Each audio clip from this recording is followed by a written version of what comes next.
পূজার সাজে মণ্ডপে কাজল রানী মুখার্জি। অধিবাসের মাধ্যমে দেবীকে আমন্ত্রণ জানানোর মধ্য দিয়ে শুরু হয়েছে শারদীয় দুর্গোৎসবের মহাষষ্ঠী পর্ব। ষষ্ঠীর তিথিতে তাই পূজা মণ্ডপে দেখা মিলল বলিউডের দুই জনপ্রিয় অভিনেত্রী কাজল ও রানী মুখার্জির। ভারতীয় সংবাদ মাধ্যম বলিউড নাওয়ের প্রতিবেদন থেকে জানা যায়, মুম্বাইয়ের নর্থ বম্বে সার্বজনীন দুর্গাপূজা মণ্ডপে মহাষষ্ঠীর দিনে উপস্থিত হন কাজল ও রানী। এই পূজা মূলত মুখার্জি পরিবারের দুর্গাপূজা হিসেবে পরিচিত, যেখানে প্রতি বছর অংশ নেন দুই অভিনেত্রী। দুর্গাপূজায় অংশ নিতে কাজল পরেছিলেন রূপালী রঙের শাড়ি ও লাল রঙের ব্লাউজ।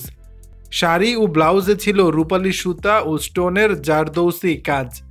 অন্যদিকে রানী পরেছিলেন সাদা জমিনে নীল ও লাল রঙের চওড়া পাড়ের জামদানি শাড়ি।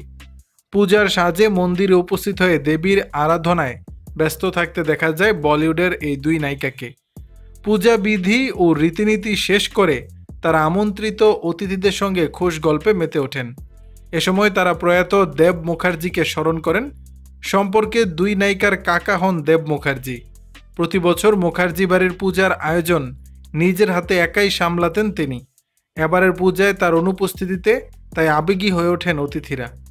দর্শক, বিষয়টি নিয়ে আপনাদের মতামত জানাবেন নিচের কমেন্ট বক্সে।